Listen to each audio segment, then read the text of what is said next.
오늘은 이 마음을 품으라 하는 제목을 갖고 함께 은혜를 나누고자 합니다. 체코 프라하 출신의 소설 작가가 있습니다. 이 사람의 이름은 카프카라고 하는 사람인데 변신이라는 소설을 그렇게 써서 세계적으로 유명하게 된 그런 사람입니다. 그런데 이 사람은 독일어를 하는 유대인 출신의 가정입니다. 프라하 대학을 나왔고요. 법학을 전공했습니다. 공무원 생활을 10년 동안 했고요. 낮에는 일하고 밤에는 글을 쓴 그런 사람입니다. 그런데 가족 간의 갈등이 심했고요. 특별히 아버지가 굉장히 엄격하고 권위적이고 그래서 굉장히 압박감을 많이 받고 자랐습니다. 그리고 소외감을 가졌고 자신이 무능하다 이런 생각을 많이 갖고 살았습니다. 그런데 40세 때에 폐결핵에 걸려서 그만 세상을 떠나고 말지요. 죽을 때 친구에게 유언을 합니다. 내가 썼던 소설들을 갖다가 전부 불태워달라는 그런 부탁을 하죠. 친구가 그 소설을요 그냥 불태운 게 아니라 다 읽어보니까 너무나 좋아요. 그래가지고 그걸 출판을 하게 된 겁니다. 그래서 죽고 나서 유명해진 사람이요, 친구 덕분에. 이 변신이라는 소설도 그런 소설입니다. 내용은 그렇습니다. 간단합니다. 한 남성이 의료회사의 외판원으로 살아가게 되지요. 그런데 외판원으로 살아가면서 많은 어려움이 있어요. 아버지는 사업에 실패를 하고 그 다음에 빚을 지고 그리고 이 주인공이 가족을 부양하게 되는 그런 일이 일어나게 됩니다. 그런데 어느 날 자고 일어나 보니까 자기가 변신을 한 거예요. 그래서 흉측한 벌레로 변신을 하게 된 겁니다. 이렇게 되니까요, 정상적인 삶을 살아갈 수가 없는 거예요. 회사에 출근할 수도 없고 돈도 벌 수 없고 가정이 어려워서 자기가 벌어가지고 가정을 갖다 다 부양했는데 그것도 되지 못하는 거예요. 그래서 여동생과 가족들이 일을 하게 되고 또 가족들이 하루 이틀이지 시간이 지나면서 이 사람이 오빠가 변신을 해가지고 집에 들어앉아가지고 음식을 주면은 또 음식을요 정상적인 신선한 음식을 먹지 않고 썩은 음식만 먹고 그런 내용입니다. 그래서 결국은 이 오빠가 죽습니다. 죽고 나서는 이 가족들이 이제 무거움을 덜어내고 새로운 삶을 살아가기 위해서 이사하는 장면으로 끝나는 것이 이 소설입니다. 그런데 이 소설이 왜 유명하게 됐냐면요, 이 내용 속에서 인간이 소외되고 가족 간의 단절이 되고 경제적인 가치에 따른 인간의 평가를 하게 되고 부적절한 현실을 갖다가 상징적으로 보여준 그런 소설이라는 것입니다. 그래서 소외와 고립된 개인의 모습을 잘 그려내고 현대인의 그런 어떤 근원적인 불안이나 실존적인 문제를 갖다가 통찰했다는 그런 평가를 받고 있기 때문에 유명한 소설로 그렇게 남게 되었다는 겁니다. 여러분들, 우리가 신앙생활하는 신앙인으로서 변화돼야 되죠. 중요한 겁니다. 그런데 어떻게 변화돼야 되느냐 하는 것이 중요하죠. 좋게 변화돼야 되는 것이지 나쁘게 변화되어서는 안 된다 하는 거예요. 우리가 흔히 이런 말을 하죠. 정체성을 가져야 된다 이런 말을 해요. 우리 교단이 갖고 있는 신학적인 정체성이 있습니다. 첫 번째로 그거는 뭐냐 하면은요, 비블리컬이라는 거예요. 이거는 성서적이라는 거예요. 우리가 이 교단 신학을 따르고 있는데 우리가 갖고 있어야 될 게 뭐냐면은요, 성서적이어야 된다는 거예요. 우리가 신앙생활 할 때요, 다른 것에 뿌리를 두지 아니하고 하나님의 말씀에 뿌리를 둬야 된다는 거예요. 성서적인 신앙이 돼야 되는 거예요. 그런 신학에 기초하는 거예요. 두 번째로 뭐냐면은 히스토리컬이에요. 역사적이라는 거예요. 여러분들, 전설적으로 내려오는 이런 얘기 아니에요. 전설과 신화가 아니에요. 예수님이요, 전설과 신화에 나오는 그런 분이 아니에요. 역사적이에요. 히스토리컬한 겁니다. 역사에 분명히 계셨던 분이라 이 말이에요. 이게 중요하다는 겁니다. 사실이 아닌 것을 믿을 수가 없거든요. 그래서요, 역사적이라는 거예요. 세 번째로 뭐냐 하면은요, 프랙티컬이에요. 실제적이고 실천적이어야 된다는 거예요. 우리 신앙도 마찬가지죠. 우리 신앙이요, 실천적이지 아니면 안 돼요. 그래서요, 행동하지 아니하는 믿음, 이거 죽은 믿음이라고 그랬어요. 그래서 이것을 잘 갖고 있는 것이 우리 신앙의 정체성을 갖다가 지키는 것이다 하는 거예요. 여러분들, 우리가 하나님을 믿고 신앙생활하면서 나의 정체성을 잘 갖고 살아가야 돼요. 이 정체성은요, 이 정체성을 갖고 누구를 본받고 닮아가야 되느냐? 그것은 오직 우리 롤 모델인 예수 그리스도다 하는 거예요. 어떤 성인이 아니에요. 여러분들, 천주교에서 성인을 숭배하고 이게 아닙니다. 우리는 개신교는요, 오직 예수 그리스도예요. 예수님을 본받는 거예요. 예수님의 그 삶을 본받는 거죠.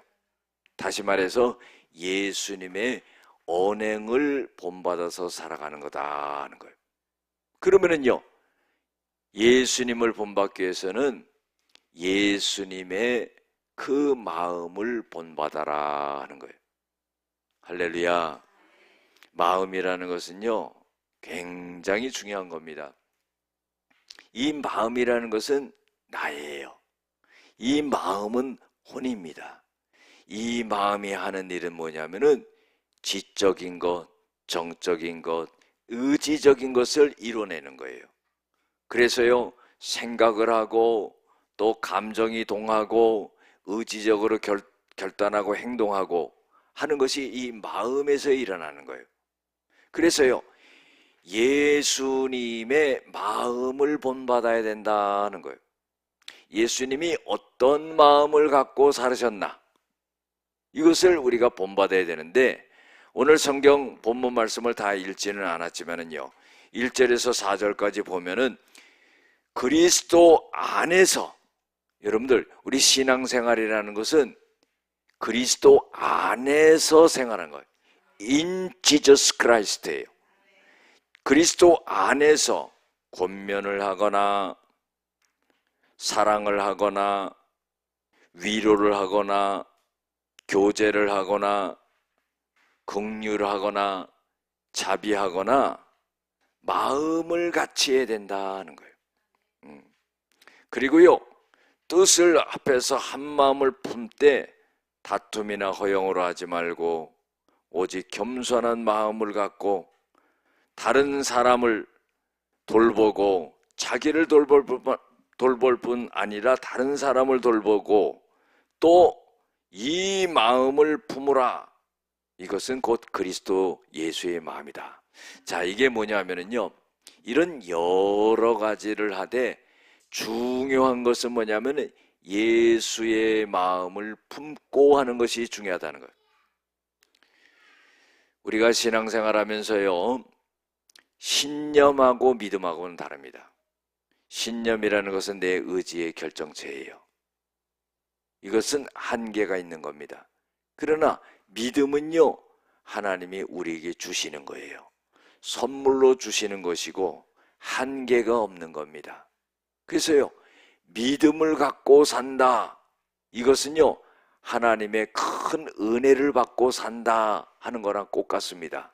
그래서 우리가 믿음을 갖고 산다면요, 예수님의 마음을 본받아서 해야 된다는 거예요. 우리가 무엇을 하든지 그 근본은 예수님을 믿는 그 믿음 가운데 해야 된다는 것을 말해주고 있는 거예요. 그래서 예수님의 마음을 품고 생활해야 된다는 겁니다. 그래서요, 이 마음을 품는데 오늘 보면은요, 6절에 보면은요, 예수님은 하나님과 동격이었다 하는 거예요. 본체시였다 하는 거예요. 그러나요, 동등됨을 취하지 아니하시고 그랬어요. 여러분들, 자기의 위치를 갖다가 포기한 거예요. 그리고요, 자기를 비웠다 하는 거예요.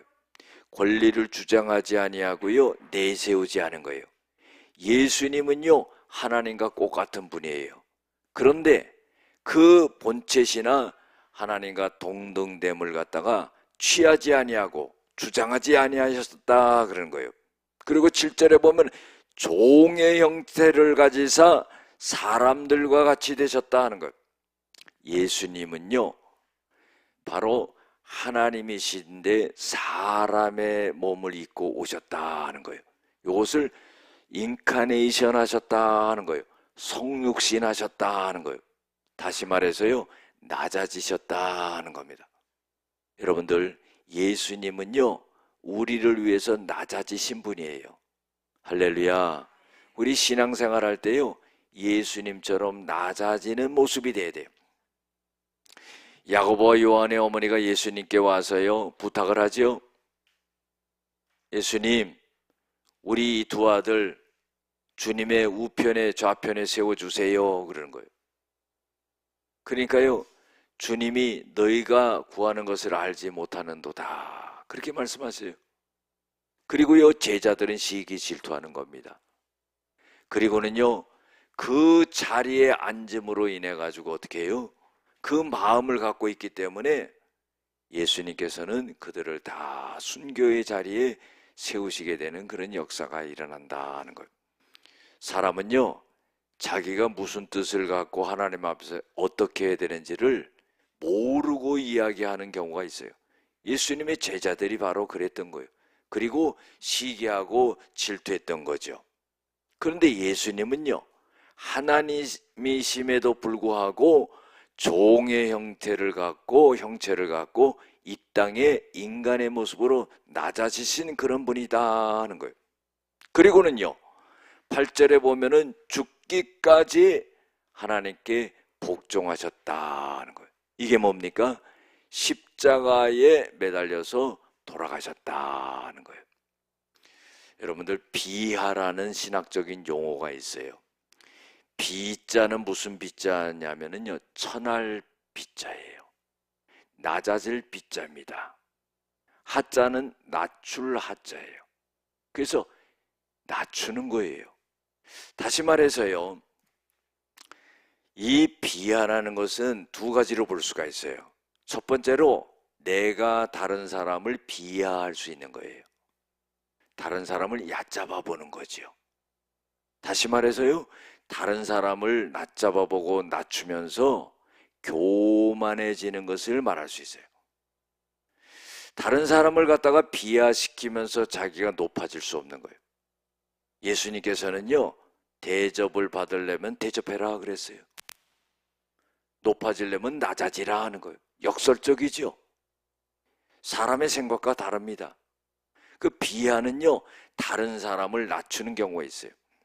두 번째로요, 자기 비하가 있어요. 여러분, 자기 비하는 뭐냐면은 스스로 자기를 낮게 평가하는 거예요. 어떤 겸손한 차원이 아니라 자기를 갖다가 낮추는 거예요. 자기 자신을 부정적으로 보는 겁니다. 그래서요, 자존감이 낮아지는 겁니다. 우울해지는 겁니다. 불안해지는 겁니다. 이게 비하입니다. 예수님께서는요, 당신 스스로가 낮아지신 분이에요. 하나님과 똑같은 본체시고 동격이시지만은 예수님께서는 우리를 살리기 위해서 낮아지신 분이에요. 그래서 뭐예요? 비하하신 분이다. 그런 거. 이게 신학적인 용어입니다.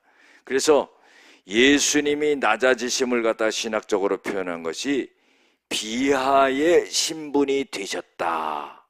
이렇게 표현을 하고 있는 겁니다. 신적인 존재가 인간의 존재로 떨어진 것을 말하는 것이죠. 여러분들, 예수님은 바로 이렇게 사셨다 하는 거예요. 그러면 오늘 말씀 속에서 우리들에게 교훈을 주고 있는 것이 뭐냐? 첫 번째로 겸손의 마음을 갖고 생활해야 된다 하는 거예요. 우리의 모델이 예수님이기 때문에 겸손한 자세를 가져야 돼요. 신앙생활 하다 보면은요, 우쭐할 때가 있어요. 그거를 조심해야 됩니다. 여러분들, 절대로 영광은, 조그만 영광은 내가 받아서는 안 돼요. 다 하나님께 올려드려야 돼요. 그래서요, 우리가 사람의 칭찬을 받을 때도 있지요. 하나님의 일을 하면서 사람의 칭찬을 받을 때가 있어요. 아유, 집사님, 권사님, 그걸 어떻게 하셨어요? 아이고, 수고하셨네요. 대단해요. 그럴 때 어떻게 해요? 모든 영광은 하나님께 돌립니다. 이렇게 말해야 돼요.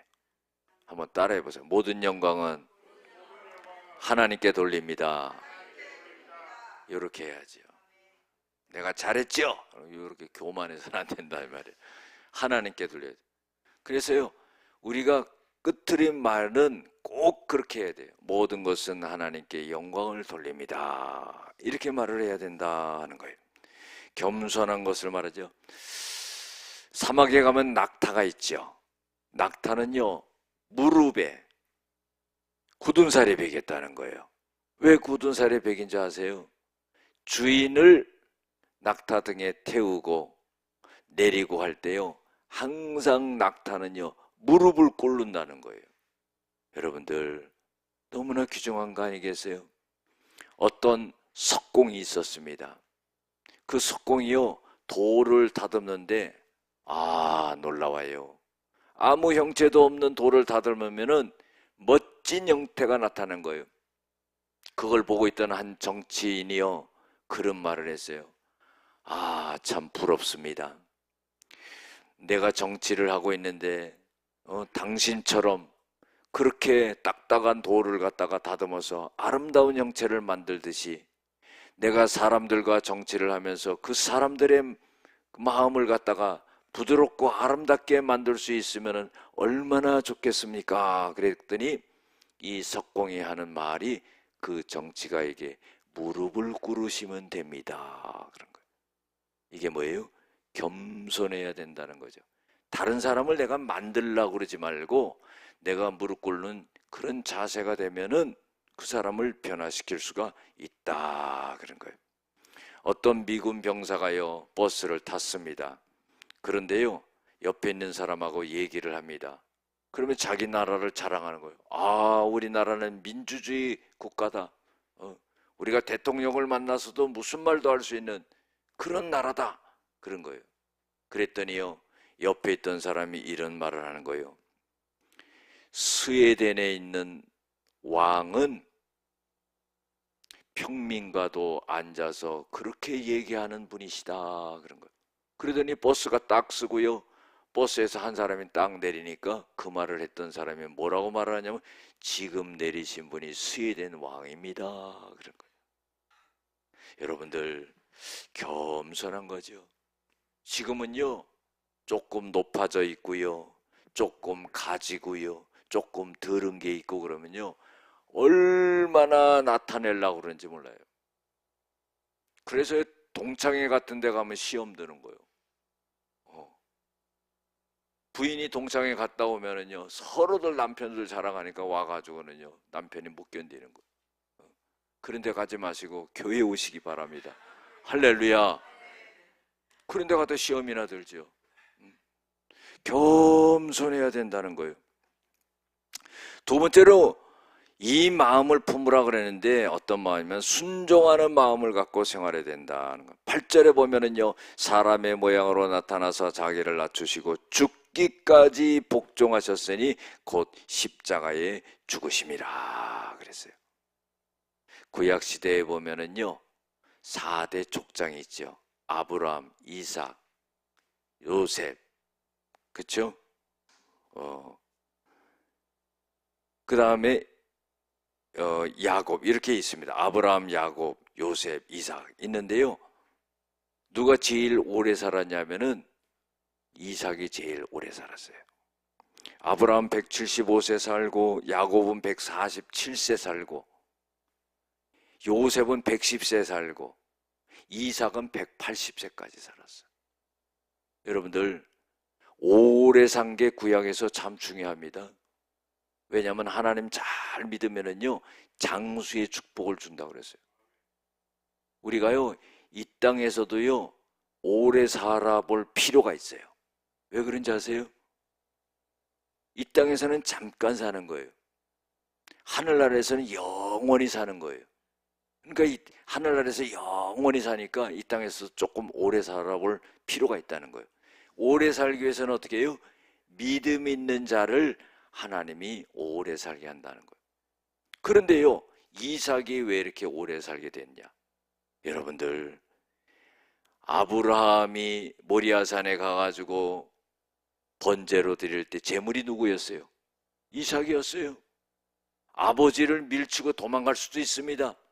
아무리 아버지지만은 자기를 죽인다고 그러는데 그 가만히 죽을 사람이 어디 있겠어요? 나이 많이 먹은 아버지를 밀치고 도망갈 수 있어요. 그런데 그러지 않았어요. 여러분들, 이게 뭐예요? 순종이라 이 말이에요. 하나님께 순종, 자기 아버지에게 순종. 순종하니까 어떻게 오래 산다는 거예요. 여러분들, 순종하는 사람은 오래 살 줄로 믿습니다. 시편 90편 10절에 모세가 뭐라고 그랬습니까? 우리의 인생이 70이요, 강건하면 80이라도 신속히 가니 날아가나이다. 잠깐 간다 이 말이에요. 그런데요, 순종하는 사람은 하나님께서 오래 살게 했다는 거예요. 여러분들, 구약의 노아 보세요. 120년 동안 방주를 짓는 거예요. 얼마나 많은 사람들이 조롱을 합니까? 그래도요, 하나님의 말씀에 따라서 120년 방주를 짓고요, 결국에는 구원을 받게 되는 역사가 일어나요. 순종했기 때문에요. 우리도요, 하나님의 말씀이면은요, 그걸 붙들고 흔들리지 말아야 돼요. 인간은 생각하는 갈대라고 그랬어요. 하나님의 말씀을 제쳐놓고요, 늘 자기 생각대로 흔들리는 거예요. 일평생 흔들리고요, 끝나는 거예요. 이게 아닙니다. 우리 신앙은요, 하나님의 말씀을 붙드는 거예요. 그 말씀을 붙들고 죽는다 할지라도 하나님의 말씀을 붙들고 죽는 거예요. 아브라함도요, 본토 친척 아비의 집을 떠나 이렇게 명령했을 때 토를 달지 않았어요. 이삭을 번제로 드리라고 그랬을 때요, 아침 일찍 일어나서 떠났어요. 얼마나 대단한 순종입니까? 여호수아는요, 법궤를 메고 요단강에 들어가라고 하나님의 말씀을 듣고 제사장에게 그 명령을 했다는 거예요. 자기가 들어가지는 않았지만 그 명령을 하기가 법궤 메고 들어가는 제사장보다 더 힘든 거예요. 왜? 책임이 있기 때문에. 그러니까 하나님께서 어떻게 해요? 그 여호수아의 순종을 보는 거예요. 나아만 장군 보세요. 문둥병에 걸렸지만은 요단강에 몸을 7번 씻으라. 맨 처음에는 거부했지만은요, 그 말씀에 순종하니까 문둥병이 깨끗하게 나는 그런 역사가 일어나게 되었다는 거예요. 베드로 보세요. 밤새 고기를 잡지 못했지만은 그물을 씻고 집에 들어가려고 그러는데 깊은 데로 가서 그물을 내려라 그러니까 베드로의 고백이 위대하지 않습니까? 내가 밤새 고기를 잡았지만은 한 마리도 잡지 못했습니다. 그러나 주님의 말씀에 의지하여서 내가 그물을 내리리라. 그물을 내릴 때요, 배 2개의 고기가 가득 차게 되는 역사가 일어나요. 그런데 놀라운 건 또 뭔지 아십니까? 다른 사람은 고기 많이 잡았다고 돈 많이 벌었다고요, 놀라고 좋아하고 난리가 났어요. 베드로는요, 이런 고백을 합니다. 나는 죄인입니다. 나를 떠나소서. 이런 능력을 행하시는 이런 분이 내가 지은 죄, 일평생 지은 죄를 다 아시겠지 하면서 그런 고백을 해요. 여러분들, 이게 뭡니까? 이 고백을 통해서 베드로는 수제자가 되고요, 하나님의 위대한 일을 할 수 있게 됐다는 거예요. 이게 뭡니까? 순종이다, 이 말이에요. 세 번째로는요, 섬김의 마음을 갖고 생활해야 된다는 거예요. 예수님은요, 늘 섬기는 자세였어요. 심지어 십자가 지시기 전에도요, 예수님의 제자들의 발을 씻기면서 섬김의 본을 보여주셨다는 겁니다.